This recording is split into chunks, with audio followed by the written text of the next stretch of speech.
When I talk, they listen. This is what they've been missing. This podcast is what they've been missing. When I talk, they listen. This is what they've been missing. This podcast is what they've been missing. When I talk, they listen. This is what they've been missing. This podcast, this is what they've been missing. When I talk, they listen. This is what they've been missing. This podcast is what they've been missing. Word.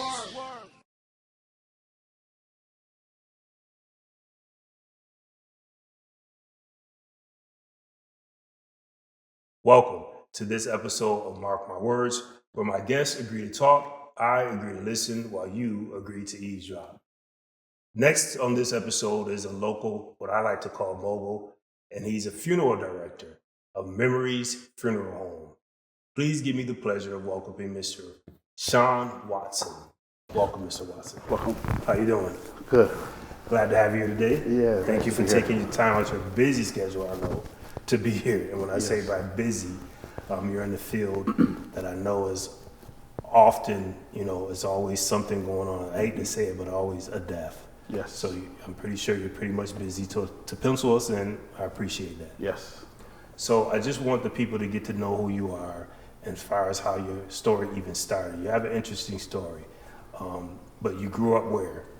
So I grew up pretty much on the west side of town, off of Brooks Avenue on Page Street, actually. Oh, okay, west side. Yeah, west side, yes. Yeah. Yes. And so were you born and raised over there, or you moved over there? So my grandmother, my mom's mom, actually lived there. And during that time, my mom, was running away from home, different stuff like that. So my grandmother kind of took care of me while she was going through her stuff, up until I was about, I want to say 12. Yep. And then I actually went back to my mom's house and was there pretty much for the duration.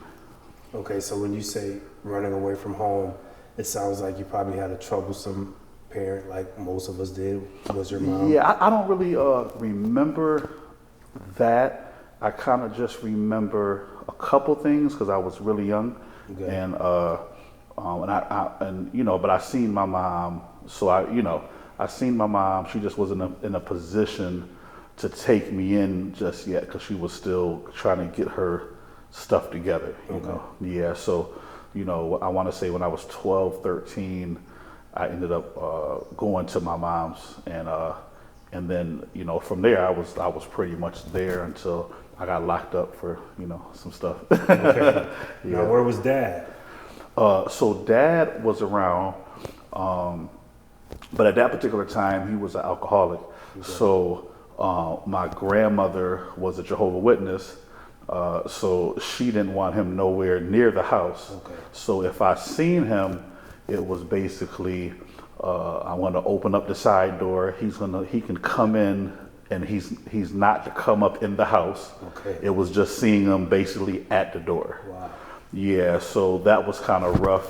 No Christmases, no birthdays, because of her religion. So if they did buy me stuff, which they did, it would be before the holiday. Either before it or after the holiday. Yes. Yep. So Watson is your dad's name? Watson is my dad's name. Okay. Yes. So, but are you a junior, or you just have Watson? No, I'm not a junior. Okay. Yeah. Yep. Okay. So your mom did give you your dad's last name? Actually, no. So at that time, my mom, I want to say she was in a coma or something like that, or was incapable to do the proper paperwork at that time. So I ended up inheriting my grandmother's last name, which was Hemphill. And so later on in life, I said, I don't want this last name. This is not how it's supposed to be. And so I changed it to what it should be, which was Watson, because that's what's on my birth certificate for my dad's last name. Oh, okay. You know what? Because I do recall Hemphill. Now that you're saying it, you yes. were going by that at once upon a time. Yes. Okay, that's interesting. Yes. So now you legally changed it to Watson. Yes. Okay. Yes. That's respect to your pops. Yes, because I feel like I'm big on genealogy. Okay. And I feel like certain stuff be messed up, and a lot of times moms and stuff like that be mad at the parent, and if the last name is, let's say for example Williams, then that's what you're gonna be, and I don't care if your dad's last name was Jackson, and you know what I mean. Right. I just don't like that. I feel like give them that. You know what I mean. Okay. So you said from 12 to, I guess, your teenage years, you were with your mother. Yes. Is that still on the west side? No. So my grandmother, she passed away in 2012. So my auntie, which is my mom's sister, kind of inherited that house. So the house is still there, everything is still there. But my grandmother, she passed away in 2012. Sorry to hear that. Yeah. So basically, are you the only child? So I got a sister. By your mother? Yes. Okay. Yep, but two different dads. Okay. Yes, yeah, but my sister, she moved to Tampa. Okay. She moved down there, I want to say she almost been gone about 10 years now. Yeah. Okay. So when you were in that teenage time from 12 to teenager, you got back with Mom Dukes. Yes. And so it sounded like trouble came somehow. So, because you said you ended up going to prison. So. Yes. Yeah. So I got in trouble when I was 13, and juvenile stuff. And, I was in there till I was, I want to say maybe 15. Wait, from 13 to 15, you did a 2-year bid in juvenile. Yeah, I got out when I was 16, so it was 3. It was 36 months. Yeah, it was 3. 13 years old. Yes. You had got convicted to do a 36 months bid until Yes. 16. Yes. What did you do at 13 to get 3 years? I'm a fighter, man. That's all I'm gonna say. So you must have, a fighter, but you must have had to fight with a weapon. You had to have second-degree assault. I'm always, yes, yeah. You always were. I'm always. If I'm gonna get into something, it's gonna be worth my while. So if I'm gonna go to jail, it's gonna be for something big. It ain't gonna be nothing small. So yeah. So they started to charge you as an adult. Sound like 13. I don't even think though you was in a juvenile. Yeah, I don't think it was. I think what it was with that system. You're black. And they look at a whole bunch of factors. They're going to look at where you live, the probability of this person getting out doing the right thing versus the wrong thing. At that time, you had black mob, gang. I was in junior black mob. So then you have, it was a lot of stuff going on back then with the gangs. Okay. So I think they look at a lot of that stuff and they make their determination on what they're going to give you. Okay. You know what I mean? I think I was just a subject to that. Okay. So when 16 came, you were released. 16 came, I was released. Yep, and I resided at my mom's house. We stayed over on McGee Avenue. That's like off Dewey. Off Dewey, yep, off Dewey. And I worked. I had a job at Red Lobster.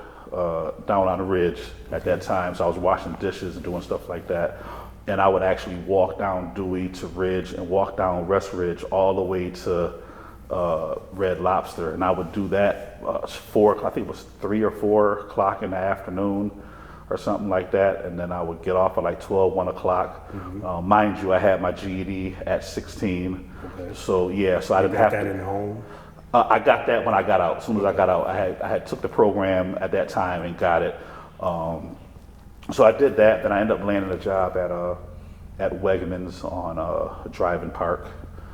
So you were career driven. You wasn't like out there. You wasn't hustling. Nah, I never got into the drug thing or nothing like that. Always got a job, somewhere, and you couldn't tell me that I couldn't get the job. What I mean? I'm gonna send you what I need to send you every day if I have to do it to get that job. So that's how I was, even back then. So and then during that time, from 16 to 18, it was kind of like a transition. It was, I want to work and stuff like that. but I do feel like streets be kind of fun, right? Not knowing that, man, you can get 50 years for that, or you can get 20 years for that. You know, I'm watching people and stuff, people I was hanging around, they robbing people and doing stupid stuff, and I'm like, man, that looks kind of cool, you know what I mean? You know, and it's like, you know, so I got into a little bit of that, and then that's what kind of got me jammed up with the prison stuff. You see, you know, being with somebody, they did something, you know, and I kind of, and it's kind of messed up because, you know, you don't know the law, you don't know the system, you know. In that particular time, you know, it was crazy. I was in this pizza shop, and a friend of mine that used to go to that Wegmans on Driving Park, and I think now it's Price Right. And so I went there to get a slice of pizza and stuff, was hanging with this guy that I knew, and she said, man, I probably was in there maybe 5 minutes. They was warming up the slice or whatever, and I'm drinking the drink, and she came in, she said, hey man, yeah, I think your friend's out there fighting with somebody in the alley. And I'm like, what? So, you know what I mean? So I run outside, and sure enough, he pulled a gun on him, but it wasn't even a real gun. It was like a BB gun or something. So the guy that he was trying to rob, I guess, was getting the best of him. So your friend put out the BB gun. Yes. Okay. So I kind of ran out and to assist him from getting beat up. So, you know, the guy was kind of, you know, he was a stronger guy. So I ended up pulling a knife out to kind of get him up off of him. And when he seen that, he kind of, Wait. yeah. Pulling what knife out? You already had a knife on you? I had one on me. Oh. Yes. Yeah. I told you, man, I'm going to have something. I'm listening. So I kind of pulled it out and kind of to get him up off of him. I didn't stab him. I didn't do anything like that. It was just like, hey, man, you going to get off my friend type thing. And you were 16. I was 16. Okay. I was 16 going on 17. And he kind of, he ran, you know, he ran away, you know what I mean? He ran away. And that was that. Okay. The next, probably maybe a week later, like I said, I was being stupid. So I'm walking down the same street and he sees me and calls the police. Now I'm gonna say, the reason I'm stopping at sees you, identify wise. Were you always this tall and big, even at 16? Yes, I was probably at 16. I think I was probably 6'2", 6'3". Wow, Yeah. 16. And now you stand? 6'6". Okay. So around that level. You were able to be easily spotted out? Yeah. Okay. Yeah. So he saw you He seen me. Yes, he seen me, called the police, and then boom, now I'm in jail. And then now they're, you know, you can get 8 years, you know, you plea bargain and this, or, you know. And that's kind of what happened. You know, they told me I could get 8 and a third to 25 for, you know, robbery in the first degree. It was a weapon. I'm like, but I didn't retain anything. I didn't get anything, you know. And even the guy said, well, no, he didn't take anything from me. It was his friend and this and that. And you know, so they knew I didn't take anything. And they asked me, well, why'd you pull a knife out? And I said, well, man, you know, he was getting beat up. I didn't want him to get hurt, so that's what I did. You know what I mean? But they still took it as I robbed him or tried to rob him, right? So then What was the nationality of the alleged victim? Hispanic. Okay. Yeah. So you know, what happened was they ended up, you know, like I said, I was scared. You know, no legal representation. So you hear that word plea. You hear that word plea. Yeah. You know, my mom, she's working, she's check to check. So you know what I mean, how's she gonna afford to pay for a lawyer and stuff like that? You know, so I ended up copping the plea bargain. You know, I think I can't remember if it was robbery first or second, but they gave me a robbery charge, and that's how I got locked up. For how many years? So they gave me a 1.5 to 4, I want to say. Yep, and I did those 18 months. Went to the board, and they let me out. And then I went back on a violation, parole violation, and then I want to say I did another year, I think a year violation, and then I got out. I think I might have had a year or so on parole. I think I did a year and they let me off. Okay, so I'm seeing some consistency here from 13 to at least 18. of you keep getting in contact with the law. And it's important that I'm saying this. There's a reason why I'm saying this, because of the man you become today. So as we continue to speak, I may stop and highlight, there we go again, because it's important to see you've overcame a lot of obstacles. Oh yeah, definitely. So now, you didn't. So what was the charge? Robbery for the Hispanic guy? Yeah, it was robbery first. Did your friend get any time at that time? I can't remember. I don't think so. I think what happened with him was he got in trouble for something else, or something like that, and I don't know how they crossed the two. But it was something. I want to say he got in trouble for something else, because that was kind of his thing, you know what I mean, to go out there and stick people up. So it was just over. It's just a matter of time, you know what I mean, for that. Yeah. So then when you went in 16, you said you violated, and then you ended up doing another year and just did it all out. Yeah. So you came out on a clean slate. Yes. At 18. Yes. Yeah. So when I actually got out, I was 20. Oh, wow. Yeah, I was 20. So I went in 1994, because I still remember my number, 94B 2840. I'll never forget it, right? So I went in 94, and I got out, I want to say it was 96 November. So, but you still spend the time downtown prior to that prison entrance, right? So I was downtown in the county jail for maybe a year or so, before I went upstate. So when I ask this, it's not on a dumb question type of format. It's more of your experience. Yeah. How was the prison life? Well, I'll tell you this. So it's all about, people know kind of who to fuck with, if I could say that, right? So they know who to mess with, right? They know who not to mess with. And you got to think about it. You got 2,000 inmates. They're all in there. Nobody did nothing. That's the MO. Right. I didn't do it. Right. There's some that did. There's some that's gonna own up to it. And there's some that didn't. Right. So the whole time that they're there, there's some that want to do right when they get out, and then there's some that they just can't stop what they're doing. That's just what they're gonna do. So I feel like they put you in a cesspool. They want you to be good when you're in here. Right? Or we're not going to let you out, but you put me in here with a whole bunch of people with all of these crimes. How am I going to be good? You know what I mean? So I never really had too many problems in there. I was in there with quite a few people that was, in Rochester now. They're doing really, really well. But I feel like it was a learning experience. Do I want to do it again? Heck no. Right. You know what I mean? Yeah, man, it's just too, visits and to get the phone usage, to get something to eat. It's crazy. You know what I mean? So tell me this. Have you ever had any bad experiences in there? Were you ever tested in prison at all? Yes. Yeah.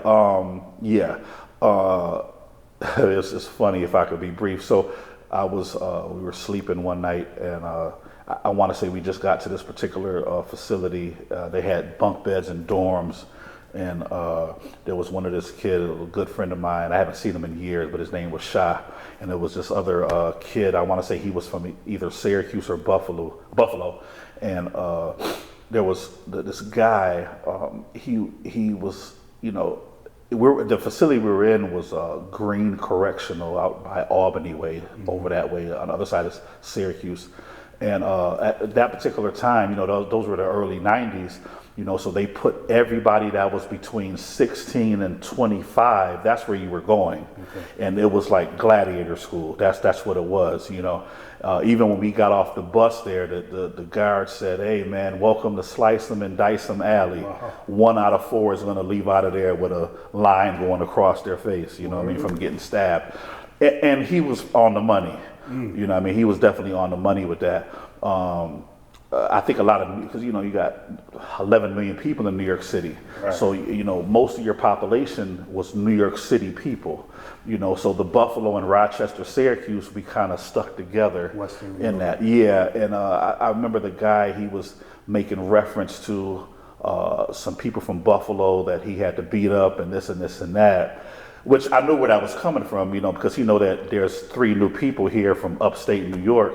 So that morning, my friend Shaw, he said, man, you heard what the guy say this and that. I'm like, yeah, I heard him. Don't worry about it. You know what I mean? And that morning when we were lining up to get razors and brush our teeth and stuff like that, we ran into the bathroom and I shot a cup of hot oatmeal on his face, and another weapon. Yeah, and then the guy, the Spanish guy. I want to say he might not have been Spanish. I think he was like mixed, but he was from Syracuse or Buffalo. When the guy, turned around screaming, and his friend ran in to try to save his friend, he kind of punched him and hit him, and then they took us to the box and all of that stuff. So that was really the only issue I had was pretty much that. And I was at a few different facilities. But I had a gift of drawing, so that's how I made a lot of my money. Even when I got out of prison, I had some money in my pocket. And that came from drawing pictures, making birthday cards, portraits for people, all that kind of stuff for people. That's what I did. So I kind of got a prison respect of the fact that I could draw. Okay. So that's kind of like what took me through. And if I didn't have anybody sending me any money, I knew I could depend on that gift to do that. So that's what I did for pretty much before I got out. And the funeral stuff, that came from in prison. Right. So basically, on my parole violation, during that time, my mom said that my stepdad was working at a funeral home. I'm like, at a funeral home? Yeah. You know what I mean? So she's like, yeah, at a funeral home, this and that. So, I'm like, so now I started looking into it. And at that time, I used to work in the law library. So I asked the librarian, man, you can send me some books on funeral service. She like, funeral service. And how old were you then? I probably was 19. Okay. Yeah, I was 19. Yeah, I was definitely 19. And she said she looked at me crazy, like, right. Funeral stuff. At that age, yeah. Yeah, you know what I mean? So she said, you know what? I guess it was her brother-in-law's uncle or something like that was a mortician. Okay. So she said, I'm not supposed to do this, but, I like you. Let me see what I can do. We didn't revisit the subject again probably for about 30 days. Mm-hmm. Next thing I know, I go down to the law library. She says, hey, I got something for you. She had all these books on anatomy, embalming, and all kind of different books like that. So I'm like, wow. She said, yeah. She said, just take them to your cell. I didn't give them to you, And so I took them to my cell, and I read a lot of stuff while I was in the law library, but I pretty much did flashcards with it. I knew the whole human body. You couldn't tell me or ask me any question about, how the heart circulates or whatever it was, the brain or whatever it was. I knew the answer to it. And you learned this on your own in prison by reading? Yes, by reading and flashcards, reading definitions, just reading. That's and looking at the charts and stuff like that. That's pretty much how I learned anatomy, was basically in prison. And then when I got out, I reached out to a couple funeral homes, and pretty much the only one that really gave me a chance was Donald Damon over at Regency Funeral Home, and to this day we're still good friends. He's actually helping me with a call right now. Okay. Yeah, so we're still good friends. How old were you then when you got out? I was 20, and then I turned 21 because I got out. I want to say it was like November 8th or something. My birthday is November 30th. Okay. So I was just turning 21 when I got out. And so you went to Regency. Yes. And he welcomed you with open arms. Yes. Okay, so did he take you under his wing on like some internship type? Yeah, pretty much. And then he helped me get to the school that he went to. That was at that time was in Syracuse. They closed in 2014, but they were open for 100 years. Now you had a felony though at this time. I had a felony. So the school allowed you to be admitted with the felony? They did, but that was only because I went to the courthouse and got a certificate of relief for assault second for that charge, and for what did I have? Aggravated assault? Yeah, no, I had it was assault second I had on a violation, yeah. But they gave me a certificate for that. It's the fine print. So Is it kind of like an expunge, basically? it's not really expunged. It's just that, they make the rules. So it's like, yeah, they make all the rules. So it's like, we're not gonna judge you upon this. But right. Yeah, they could disqualify you some other way. Right. Basically, I just think it's important for the viewers to hear that you overcame a felony, because a lot of times people think felony means end all be all. Right. Yeah. A lot of them don't even know they can still register to vote and stuff with felonies. Oh yeah. I voted. I voted for Obama when he was Okay. So yeah. You definitely can felony function. don't just hold you down like that. Right. My whole thing was once I realized the circus that political system is when it comes to incarceration. Once I learned that it's a circus, it definitely is. Right? It is. It's a circus. Mm-hmm. So once I realized that, I said, you know what? You could deny me this job, deny me that job, but I'll make my own job. That's what I like. So my whole mission was, I'm gonna make my own job. So you got into the school, yes, even with the felony. Yes. And from there it was like its own. Yes. Okay, so tell us about the school. What school was it? Did you have to go? Yeah, it was Simmons Institute of Funeral Service. And where was that at? It was in Syracuse at 1828 South Avenue at the corner of West Brighton Street. And you were still living in Rochester? I was living in Rochester. So you commuted to school? Man, listen. So wow. So at that particular time, I didn't have a car suitable to make it down that far, right? Mm-hmm. So I ended up walking from 625 McGee Avenue, which was at the inn in Rochester. Way down at the inn where the where the LaGrange parked that street. Okay. So we was at that far end. So I walked all the way down to the corner of Dewey and McGee, hopped on the bus, took the bus downtown where the Trailways was behind Midtown Plaza, got on the bus, rode all the way to Syracuse. My auntie on my dad's side, my dad's sister Loretta, she was married and had a husband, and they lived in Syracuse. Okay. And I had a couple of my first cousins, that they have were in the house, and so usually he would come and pick me up from the bus station. I would spend the night at their house. In the morning, he would drop me off at school, and then he would go to work. And then after school, if I couldn't get a ride from the school, I would catch a taxi back to the bus station, back to Rochester. And I did that pretty much every weekend, every Saturday, because we had Saturday, it was a Saturday course where you would spend all day. So first class started at 7 a.m., and then we were done at 5. So I took 3 classes, 3, sometimes 4, in one day. And so I did that for, about a year, a little over a year. I did that, and then I had kids and stuff in between. In '98, I had my first son, so I kind of didn't go back to school. And then I worked at another funeral home, did some other places, hospitals. I worked at Highland Surgical Technician. I did the eye bank. I worked at a lot of my stuff was medical. I worked at the eye human parts bank, where we did the eye nucleation and donations and stuff like that. So I learned that skill. I got to go back to this determination and this zeal.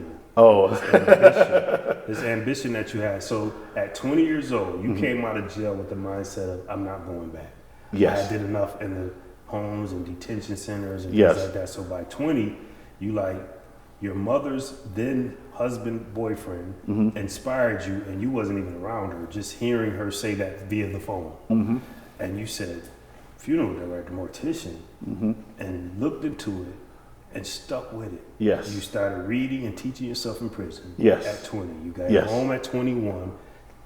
You were smart enough to write a letter to get your felony somewhat situated so that you can get into the school. Yes. You got into the school. You had so much determination that you walked to a bus stop every week and trailwayed your way to Syracuse. Yes. Determined to complete this course. And you completed the course. Yes. What did you get at the end of the course? So you get a associate's degree in occupational studies, funeral directing, funeral service. That's the degree. It's an AOS degree. So it's associates in occupational studies. So I didn't finish 97, 98. So I left school for a little bit. Like I said, had children, worked other jobs, and then I went back in 2006. Okay. Then I completed. I think I only had to do like 2 semesters, and I was done. But the determination didn't waver. That's the good thing. Yes. You had kids. Yes. Fatherhood had entered. Yes. And that probably even gave you more determination. Yes. You're like, nah, I got miles to feed. Yes. And people looking up to me. Yes. So you what age were you when you did finally complete? So that would have been 2006. So I was born in 75. So okay, we gotta do some math. 85, 95, 31. Okay, you was 31. 31, Okay, yes. now you're a graduate of this accredited program. Yes. Now, is this accredited program just for upstate New York, or it could go anywhere? It's New York State in general. Okay, New York State. Yeah, at that particular time, it was only Simmons Institute, SUNY Canton, all the way up north. They had a program, right? Hudson Valley Community College down by, in the Hudson Valley, Albany area. Okay. They have a course, and then New York City, McAllister Institute of Funeral Service, where it's still open, and they're still doing what they do. So they gave you an actual certificate after that degree. A degree. Yes. Okay, an associate's degree in that. Yes. Okay, so that's all you needed. No. Okay, so where we went after that? So after the associate's degree, you have to take what's called a national board. Okay. Right?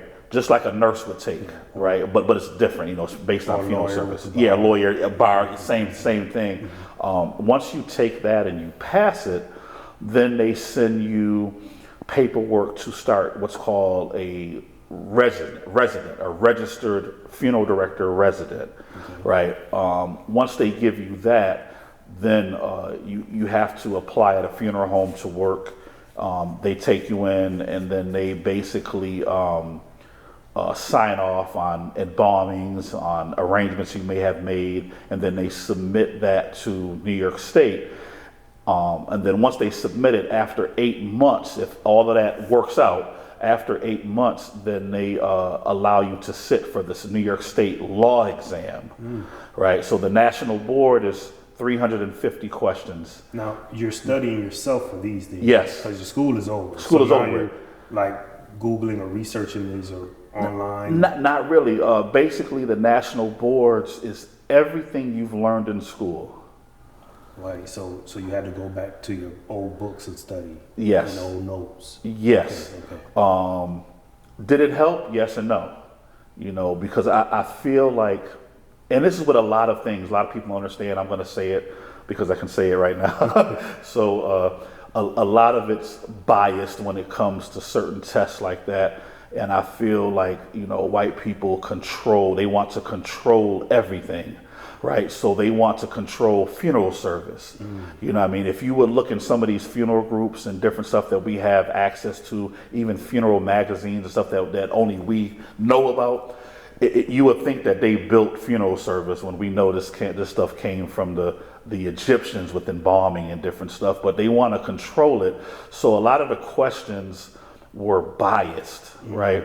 And I'm gonna say that because because I worked at a white funeral home for my residency part-time, and if I didn't learn some of the things that they do as far as different religions and Jewish and different stuff like that, I may have not passed the boards, right? Because how many black funeral directors are going to do a Catholic funeral? Not too many. We're all Protestant and Baptist and stuff like that, right? Or Church of God and different stuff. So the test was set up basically to their culture. Yes, absolutely. I can't remember one question on a black funeral. I don't remember one. Wow. So like I said, it's bias to that. It's purposely biased. And like I said, but I'm smart, and I told myself that when I take this test, I can't think black, think funeral. Right. That's how I passed that test. Think funeral. Don't think about race, right? Don't think about how we do things at this black funeral home.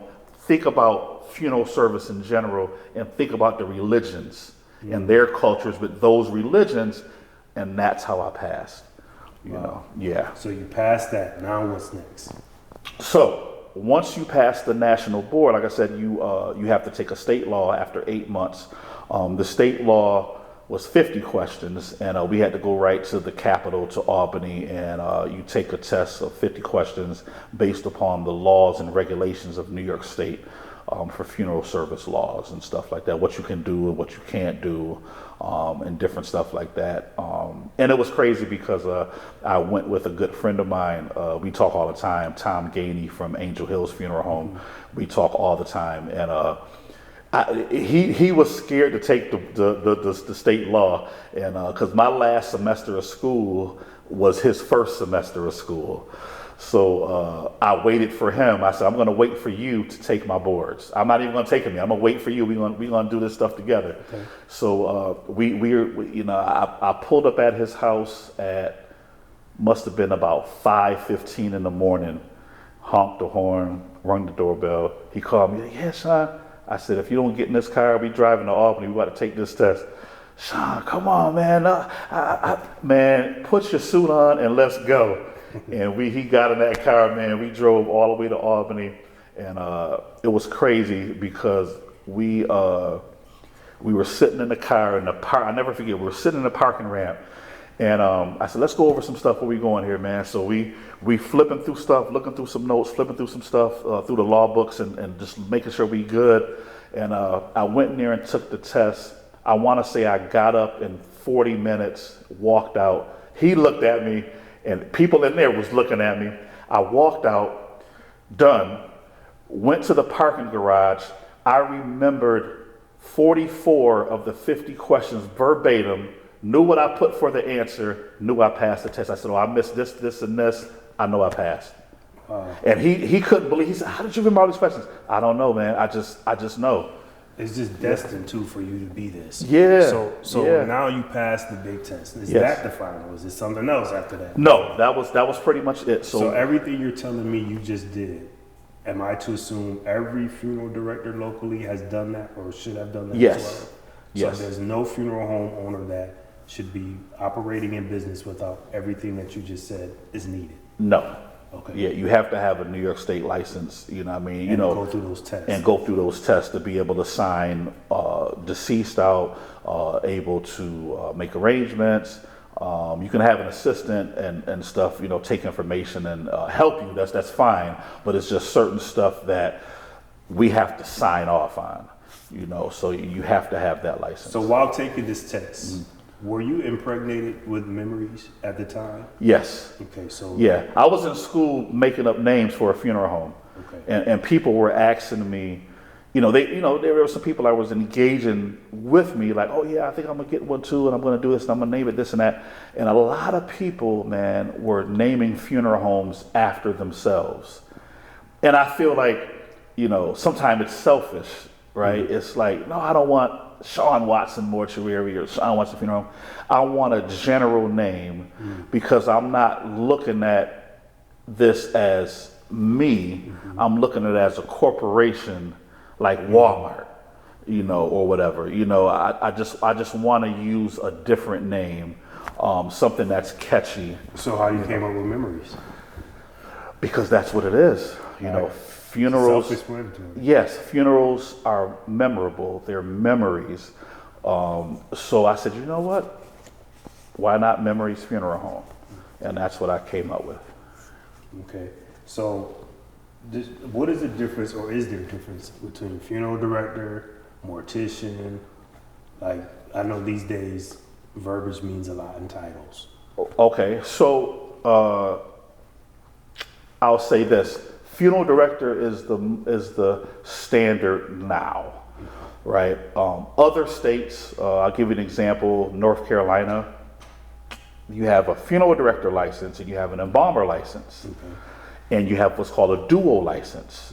I have a duo license, which means I can embalm and I can direct funerals and make arrangements, right? So North Carolina, they have the option where maybe you don't want to embalm. Maybe that's just not your forte. Maybe you just want to talk to people, right? So you can get a certification as a funeral director, meet with families, do funerals, but you can't do embalming. You see, this state, we only have one license which covers it all, which is called a duo funeral director license, embalming and funeral directing. I also have a license in Hawaii. I'm a licensed embalmer in the state of Hawaii. So you said in Hawaii as well? Yes. So I ended up submitting some papers from my New York State license, and I sent it over to the state Hawaii Department of Sanitation, it's called, to inquire about licensing there. And lo and behold, they didn't have any major restrictions or regulations. They had to pay a fee of $25 and send them my paperwork and and my license for New York State, and then they sent me that Hawaii license so I could go out there and practice if I want to, or open up a facility or something like that if I want to.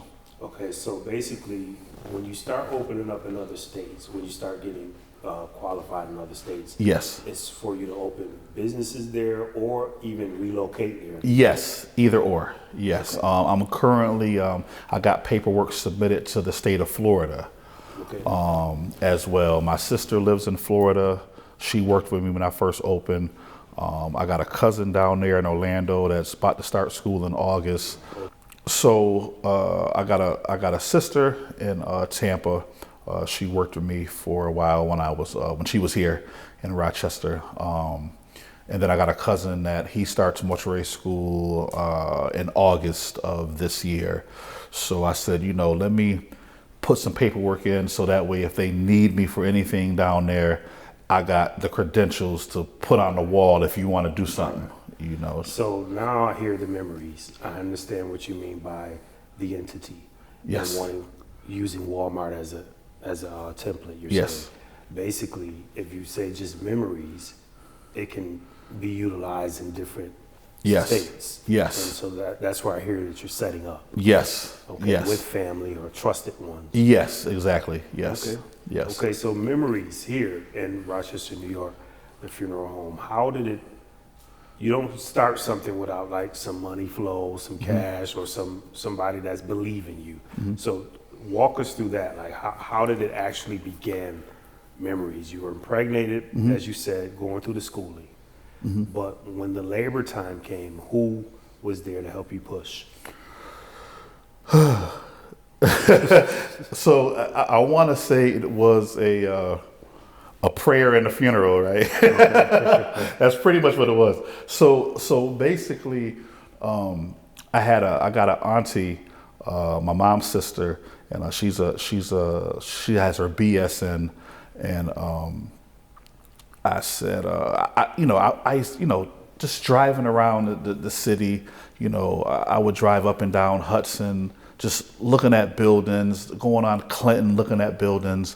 And so I came down Hudson. I said, man, this funeral home right here was Filarski Funeral Home at the time. I said, man, they don't never do nothing. I never see a hearse in the parking lot. I just don't see nothing going on.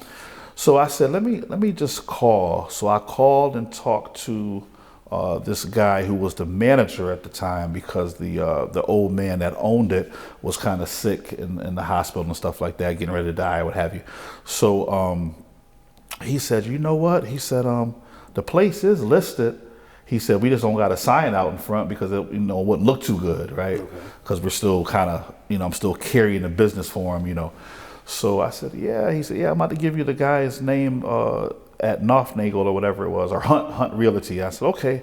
So he gave me his name and number, and I called, and we had some conversations, and I ended up working a deal where they said, well, you give us, a year worth of rent payments, and we'll apply $500 per month if you pay on time to the purchase cost with the down payment. I think it was like $20,000 or something like that. So when you were making these calls, yes, and these, I didn't have no money. To say you was riding up and down the streets looking at these. I didn't have a penny, man. I didn't have a penny. And so you was broke, but you were rich in spirit. Yes. Okay. Yes. So when I went to talk to people, I would dress up. You would think I had $1 million. Right. Look the part. Yeah, you would never know that I didn't have nothing, right? But and I was working and stuff. But after child support, and at that time, I want to say 3 kids at that time. I didn't have no extra money. You know what I mean? I was lucky to have $50 for the weekend. I like this ambition, Shawn, though. I'm telling you, I'm really digging this, man. You just was really ambitious and just was riding like, I ain't got it, but I'm making these calls. I'm about to get it. I hear that. Yeah, I'm about to get it. So I told my auntie, and she said, well, where is it? So I went, showed her and stuff, and she was like, well, let me see what I can do. I'm gonna try to help you, and this and that. And that's pretty much what happened. I didn't have a hearse at the time. And I told her, I said, listen, we got to minimize costs. I said, hearses cost a lot. Let's just, get an Escalade. Let's use the Escalade as a hearse. That's something different. You know what I mean? Nobody's doing that. So let's try that, see how that works. And I kind of did that. And like I said, it was really a prayer and a funeral. So that started you off. They agreed to that deal. Yes, they agreed to that deal. Wow. They agreed that they would sell it to me. I want to say at that time it was $94,000. They would sell it to me for, and I signed the lease for the 12 months, and then after the 12 months, they would hold the mortgage with $20,000 down. I said, I got a year to make this happen. I'm about to make this thing happen. And the first 2 weeks. Now, mind you, I had worked at Hillside. Okay. I was working at Hillside. I was doing the nightclubs. I was security, doing bouncing. I did that for 10 years or 9 years prior. And so that's what I was doing still. And so you were doing these jobs in hopes to build that money for that mortgage. Yes. So you started doing little side hustles legally. Yes. Right. Yeah, I drove limousine. I drove limousine for years. I was working at Club Envy, Water Street, Club Red, Security. The beach. I was working everywhere. Every black event club I was working at. While pushing your dream. While pushing it. Yeah. Wow. Yeah. So, I did that, and I want to say I left Hillside. I was on unemployment at the time, and 2 weeks into opening the doors of the funeral home, when I got my first funeral, it was 2 weeks. I think I opened October 1st of 2009, and that second week, I got the first funeral. I called unemployment and said I'm no longer needed, basically, and I got my first funeral, and then from there, it's been nonstop. And what year was that? 2009. 2009. Yes. And to this day, from 2009 to 2024, you have flourished. Yes. And I heard you say, I wanted to start with the Escalade because nobody has that. Yes. One thing that I detect from memories is originality when it comes to this area. Yes. Whether you are smart enough to go south to learn certain things and bring it back, but here, locally, you are like an originator. Yes. Why is that so important? Well, I feel like in order to flourish, if you know that's the word you say, right? In order to flourish, I believe that actually, let me go back further. So I had a mentor at Golden Gate Funeral Home in Texas. His name is John Beckwith. Okay. They do 150 funerals a month, 2,000 a year, 3,000 a year. They do a lot, and I've always watched them on YouTube way back when. I'm like, man, this funeral home, they got it going on, man. How do they get so much work? And so one of the things he told me was, he said, I called him. I said, man, I got my license. Actually, no, I didn't have my license. I said, I'm going to be taking my boards and I'm going to open a funeral home. This was while I was at Hillside working. And he said, well, I tell you what I want you to do. He said, it's real simple. Go to everybody's funeral, sit in the back, take notes and tell me what they did. He said, call me in 30 days. So that's what I did. I went to every funeral home in Rochester that was, black pretty much, right? And he said, report back to him on what they did. So when I gave him the report, so I called him, he said, hey man, he said, so what you learned? He said, how many funeral homes did you go to? I said, I went to 7. That's what it was at that time. And so he said, okay, so tell me something. What do they do? The same thing. So what he said was, he said 2 words, be different. He told me, he said, they're going to talk about you. He said, they're going to talk about you bad. He said, but be different. So I've always remembered to just be different than everybody else. Yeah, and that, I see that what you do, but I'm going to go back to what your mentor said at the time. And I have to take even ownership at me being the one that talked about you. I was like, Shawn, now why he want to high step down the aisle? Why he want to take that long walk home? That Mahalia Jackson walk that he does. You see what I'm saying? Like, I was one of the ones, but I saw the uniformity still, even in me talking about it. I saw the uniformity of it. I saw the originality of it here where you are locally.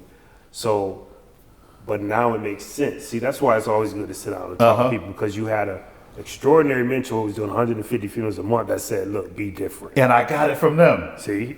So, see? That's where you got that, I call it the high step. Yes. It's yes, that's what they call it. Okay. Yep. Okay, so, but what else when you said the Escalades, why was that important? Because that's like luxurious and it's contemporary. Well, I looked at it as, hearse is cool. It's an overrated station wagon. Okay. Right? That's all it is. Basically. It's a station wagon. Basically. So I said, everybody may not want to see a hearse all the time. Right? So let's do the Escalade, get the long one, put a rack in the back with rollers. And we can make this into a hearse, and it gives it a different look, a different vibe, a different feeling, more of the younger, because the Escalade targets, they made it to target the 20-year-old to, let's say, 40-year-old. You know what I mean? That's prestigious. We got a big fat Escalade out here. Right. That's the age range, right? Their genre. Yeah. So why not I put that in front of this church with a couple limos? Man, we gonna feel like we somebody. Presentation. Yeah, that's all it is, And I got another friend in Bainbridge, Georgia, and he told me, he said, he was a funeral home owner. He does a lot too, and he told me, he said, listen, he said, you're good at what you do with your work. He said, but I'm gonna tell you something. He said, invest in your cars, and I'm like, well, why? He said, because you got a fleet now. Yeah. Oh yeah, I got cars in the garage that people don't even know about. I just ain't bring them out yet. But he said, you could have a funeral home the size of a garage. He said, but when you go in front of that church, what you see? I said, a hearse. You see limos? He said, there you go. They not looking at how big your funeral home is per se. You can go to a church and have a service. He said, but when they walk from the parking lot to walk in them hearse doors, they got to pass by what? All your cars. So that's what I always remember, to invest and upgrade. You don't have to have the newest, but keep them clean and different. I like that you take heed. I like that. Listen to you. I hear a lot of people poured into you. Yes. And you held the cup out. Yes. I like that. And you took heed to it, and it helps you. Yes. Do you think that you're flamboyant? No. What I feel like is, everybody has their turn in life, and I always refer back to this because my uncle passed away in 2019, and I'm sitting here like me and you. I'm sitting in the hospital room. Okay. He had cancer, and he's sitting up in the bed a little bit. He's not talking, he's not eating, not doing nothing. He's really getting ready to leave out of here. And the nurse came in there and with the cotton swab and the ice, and she's swabbing his mouth with the cotton, keeping him from being dry. So I'm sitting there watching this, and I'm like, I'm the mortician. I'm just sitting here watching this. And I said, man, whatever my uncle wanted to do in life, it's over with now. You know what I mean? Right. If you wanted to go and treat yourself with a $500 pair of shoes, you can't do it no more. If you wanted to go to Las Vegas and spend $10,000 and lose every penny but be happy because you did it, because that's what you wanted to do, you can't do that no more. So I learned that do whatever you can do in life, because you never know when it could be taken from you, right? So flamboyant, no, I'm living the life that's created. That's it. Good answer. It's a good answer. So when I watch you expand too as an entrepreneur, like a lot of your creativity and your thought process becomes financially brilliant. Like you have now went from a funeral home to having a repast center of your own. Like talk about your extension of entrepreneur. Where does this come from? What made you even think of that to say, well, let me get this bag too? Because you see what I'm saying? Like, I don't look at it as far as even money, right? Because money is a piece of paper. So I look at it as it's a need for something. Okay. Right? And if it helps the business better with serving, then let's do it. If I make $1, okay, fine. If I don't and it's not working, then I'll get rid of it. I'll find something else. A lot of people are scared to try stuff because they're afraid of failure. Well, what if it don't work out? Or what if I don't get a customer? You know what I mean? And I feel like you can't be scared of it. And I told somebody asked me, I want to say about a couple months ago, they were about to open up a restaurant, and they just wanted my take on it, and I asked them what kind of food they're serving, and just kind of the general of what are you trying to do. And so we talked about it, and they were saying the only thing that's hindering them is that the rent was $3,000 a month, right? So what I said was, so you telling me that with all this good cooking that you're doing, right? You show me pictures and all the good food that you're cooking, that you can't make $100 a day for 30 days? That's your rent. So you can't make $100 a day. You know what I mean? And I think a lot of people are scared, and they just don't break things down to the reality. Yeah, you can make $100 a day. You're probably going to make $1,000 a day or more. But sometimes I think they have to have other people to kind of show them something different and tell them something different. Do you think in the funeral business and the other funeral homes, do you think there's some backbiting, some hidden competition? Do you think that goes on in the funeral business? The funeral business is just like the music business, is just like anything. But what I will say is that white people don't do it as much, if not at all. I think with blacks, it's just a competition per se, whereas I don't look at anybody as a competitor.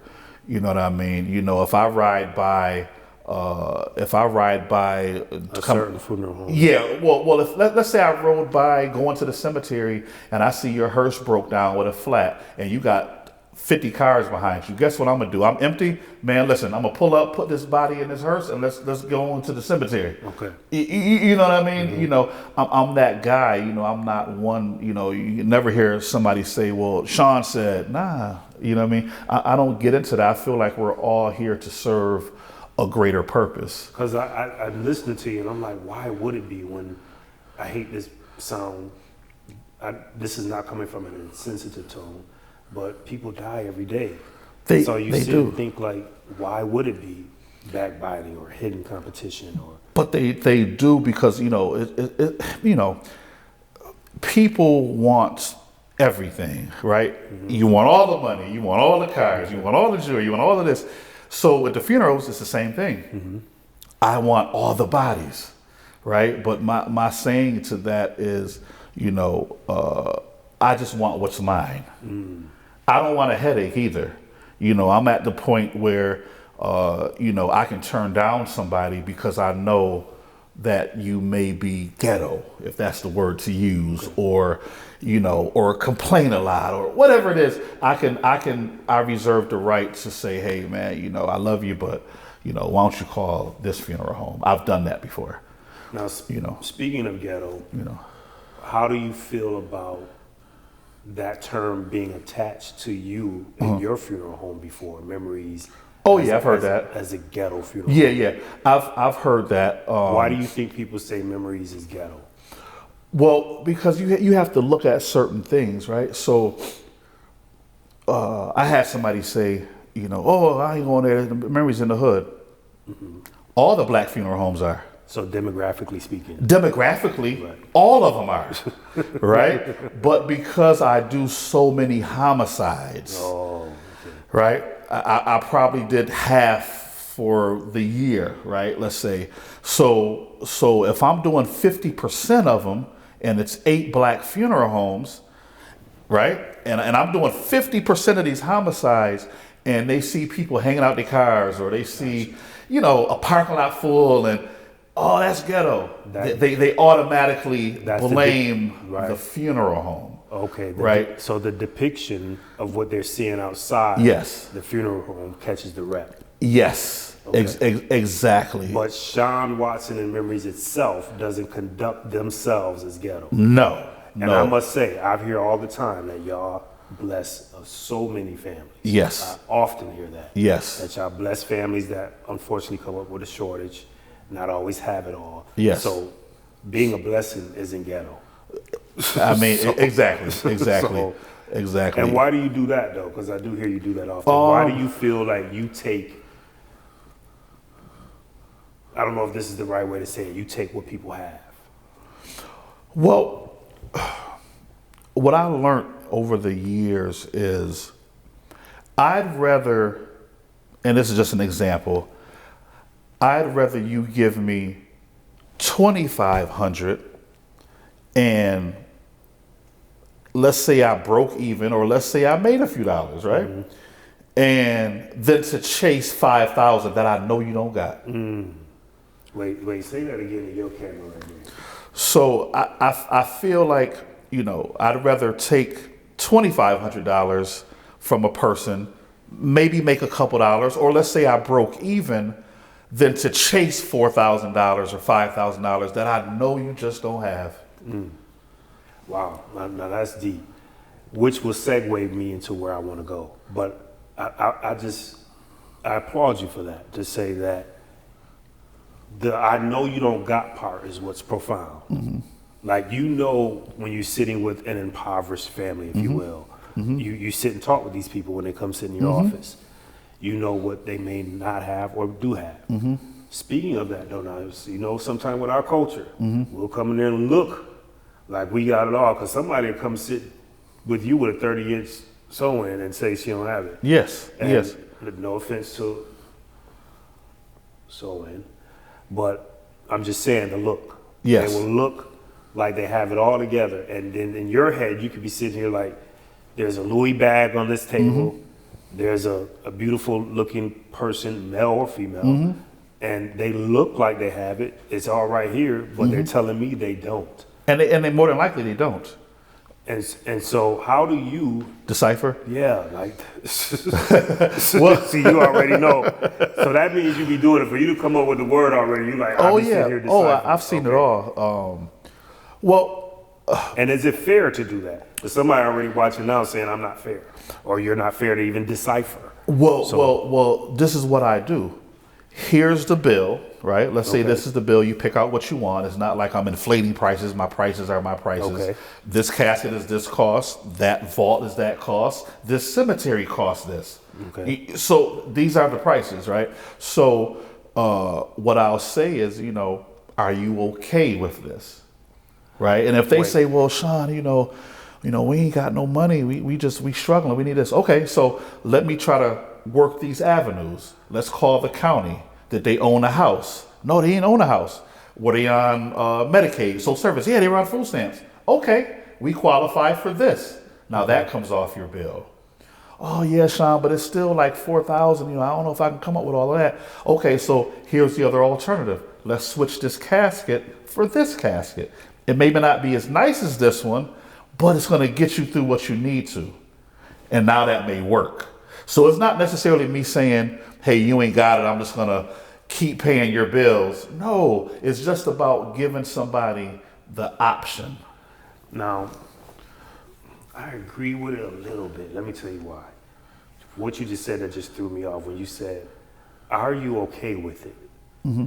What makes you, why I wouldn't want to ask them or give somebody the chance to say no to what I have set in stone. You see what I'm saying? If I have a price list like you said you have, I think it's quite nice of you to say, are you okay with it?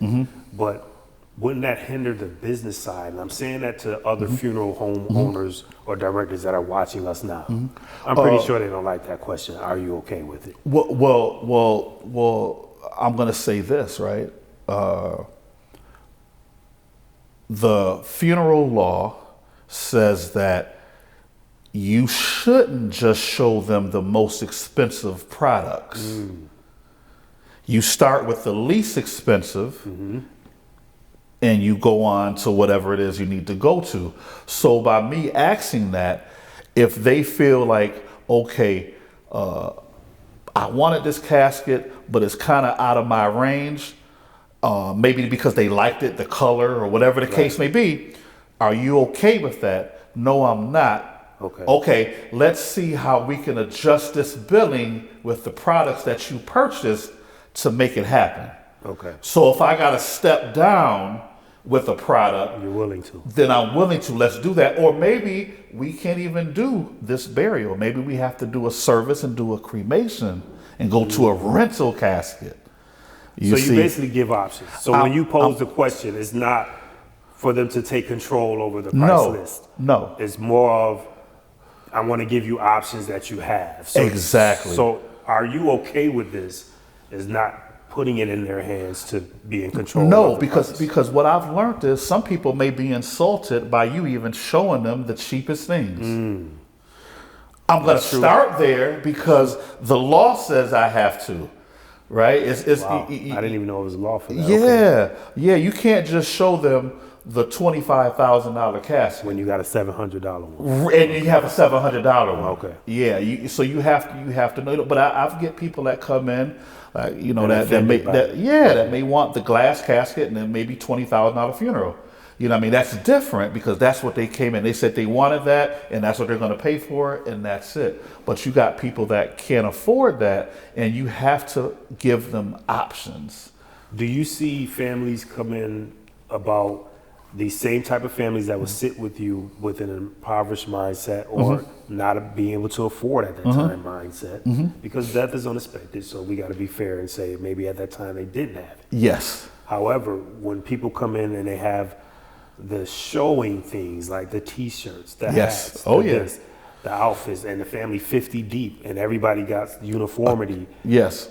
You see that, right? Yes. Often. After they told you they don't have it. Yes. How do you feel when you see that?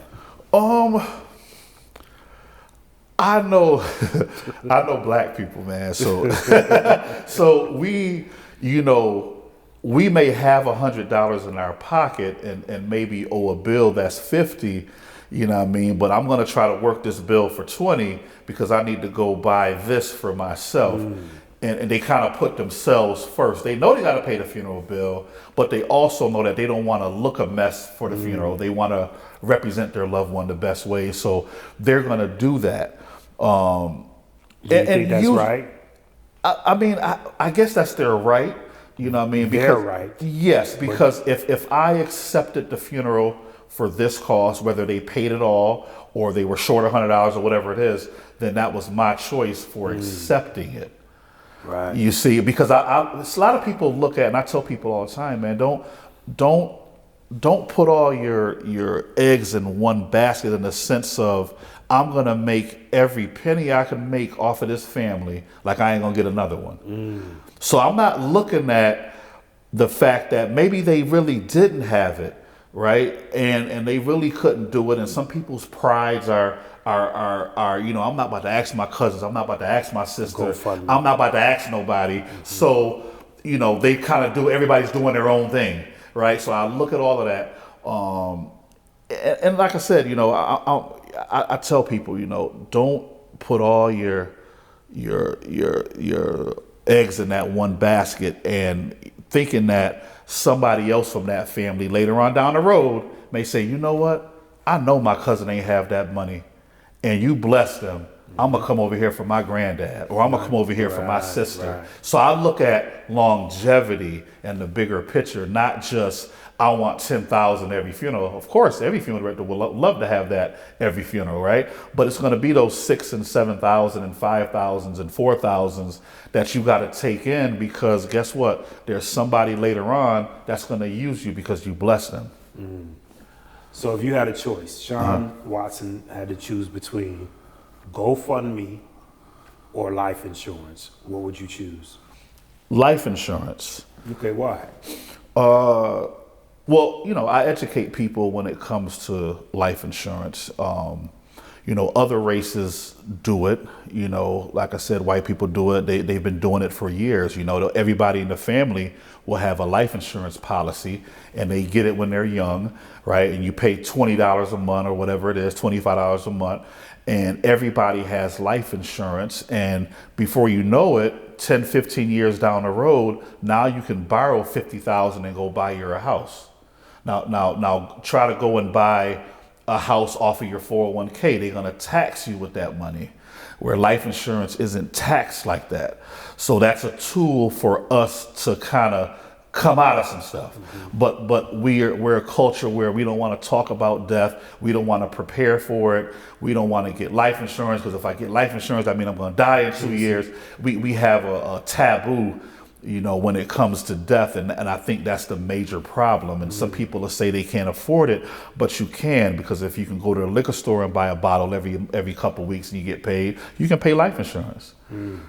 So I often hear you say black people, and I just want to make sure it's clear that, of course, he speaks from a person of a black person, as we see here. So a lot of your experiences, of course, as with your own culture. Yes. Because someone else is watching, like, why you keep saying, well, black people this, and white people this. You're speaking from as a black man with this black experience. Yes, I have to be transparent when it comes to that. Most of your clientele is... Most of it is black, but I've also worked at a white funeral home. So I see the difference in how they handle funerals, on insurances, on pre-planning. The one funeral home I work for, they, I would probably say 60% of the calls that they get are people that already prearranged. Were they black? No, they weren't. You see, so, I think that with our culture, we have to do more of pre-planning when it comes to funerals, because then it won't be such I didn't know they were going to die. So now that you know that, do you find a way that you try to give back to us so we can know that? Yes. You have that information that we don't have. You have the statistics. Yes. So now, would you be willing to pour that back into the community so that we don't have to always say, because black people think this and black people do this? Yes. You can help. I don't know whether it's a seminar or some type of motivational speaking course. Yes, I've got something that I told a friend of mine. She does my insurance. Her name is Brittany Lawrence, and she does really good. She lives in Florida. She does really good with insurances, and I told her I'm gonna be developing something where if they don't have it, you call her. Great. When I sit down with people. But I will say this: back in 2015, I tried to do a seminar. I had a few key players and a couple people that did insurances. We had the funeral home open, I want to say all day from 9 to I think 7 or something like that. Not one person showed. I put it on Facebook. Nobody showed, but I look at club flyers and you get 150 people saying, I'm going to come, I'm going to show up, I'm going to show out, I'm going to do this, I'm going to do that. But nobody showed up for this, So it's your intent, though. Huh? So it's your intent. You intended for people to come. And yes. So you have to embrace that. Yes. Because I'm glad to hear you did it. Because yes. I'm hearing you have the knowledge. Yes. Now I just wanted to hear that you give it back. Yes. So that we can be able to say, well, memory showed us how to do this, how to do about life insurance, rather than GoFundMe's and et cetera. Yes. So I will be even keeping my ears out again more to see if you come up with something, because you always come up with successful things. I do. So this is why I want you to come up with giving this back to us this way. Yes. So that we can be more informed. Yes. As we close out here, lastly, I want to, of course, touch on getting to know you from a more personal, if you will, personal standpoint, just so people can know Shawn Watson. From my knowledge, you've been married twice, right? Mm-hmm. So is it you? There's a little more than that, but you've been married more than twice. But I'm gonna take that. So you've been married more than twice. Mm-hmm. So at this point, it ain't safe to say it's you. Could be. You see, because I'm transparent when it comes to that, right? And so I will say this, right? So I feel like, people deserve to be married, I guess, if that's what you're into. I think when you're younger, sometimes it may not be the right thing to do, and a lot of people get forced into it because they feel like, I got a child by this person, maybe I should do it. You know what I mean? And their hearts, their intentions may be good, but their hearts may not be there fully. Okay. And then when that happens, it's just like a kid with a toy. Oh, this is a nice toy, but look at this toy over here. You see what I'm saying? And then sometimes you get into what's called the cheating, if that's the word that you want to use and stuff like that. And I feel like even with that, I did my share of that. You know what I mean? And people say, well, there's no reason for it and this and that. Well, sometimes it is. Sometimes people are pushed to that point. They don't know how to get out of it. Maybe just saying, I don't want to be the person. Maybe it's not the easiest thing to do with that situation. You know what I mean? Maybe you worry about your car getting busted up. Maybe you're worrying about all this other stuff. So you kind of got to just do your little cheating to make sense of it, to get your mind off of it, whatever the case may be, if that's the case, So when you say you did your cheating, was it while you were married? Mm-hmm. Okay. Mm-hmm. And so any conviction with that? No, because I feel like when I do something, if it comes to a point of I'm about to entertain this person, I feel like I have rights to. Right, whether you did some stuff, because most of the time when I did anything, it was because of somebody else or something I heard, or you're acting funny with whatever it is. And, and like I said, then I may say, you know what, I'm about to step out because I heard that you was doing this. And I'm not one for too much of the confrontation and the arguing. So if I knew that you did something, or you cheated, or you was entertaining somebody, I may not say nothing. But guess what? I'm going to do what I'm going to do. So basically, any cheating that you probably have done in the past was retaliate. I would say 85%. Okay. Yes. So are you comfortable with being single today? And I'm asking that because, people look at, like, this is a cool brother building a kingdom. He has, entrepreneur spirit. All he's missing is this. And it's not even just you as men, but they'll say it for if it was a woman sitting here. People like to make it seem like marital status is like our completion. So even with you doing super well now financially, or even thinking well as far as an entrepreneur, people still feel like, no, there's something missing. There's not a wife. What do you feel about that? I feel like, and I could be included in this equation too, right? I feel like people may want the title, but not necessarily want to do the work. Right? Because and I can pump myself up when I say this, because I don't need a woman for nothing. I can cook. I can clean if I want to. If I don't feel like cleaning, I'll pay somebody to clean. I can drive whatever car I want. Right? I don't have to punch a clock. I'm the clock. Right? So if you're going to come into this circle, what can you offer me besides a booty? And that's profound. But today your title sassy for that. Now all that what you just said, someone online will write in the comments, oh, he's sassy. It has nothing to do with sassy. It has to do with, I earned to speak like this. Right. I earned it. Nobody gave me nothing. Say that. You see what I'm saying? So I earned it, and I'm doing what a man's supposed to do when it comes to providing. So if I'm coming with all of this, Right. you got to give me something. Sex ain't just going to do it. Right. That I could care less about that. Especially at this age and this point in life. I could care less about that. You see one, you've seen them all. Right. You know what I mean? So it's more to life and relationships than just that. And like I said, people, they want the title. I'm Shawn wife, or I'm this or that. And that may be cool to say, but are you really being A wife. the wife? You see, that's the whole thing. You know. So personally too, now that you out of the prison system, you never looked back since you was 21. No. You haven't got so much as far as a jaywalk since. Nah. So you learned your lesson. Yes. That's what's up. Yes. And you turned everything around and to be the man that you are today. Yes. That's what's up. Yes. Very inspiring. I'm glad you took this time to sit with me today at Marc My Words. Sharing the space with you was a lot of knowledge I've gained, necessary knowledge.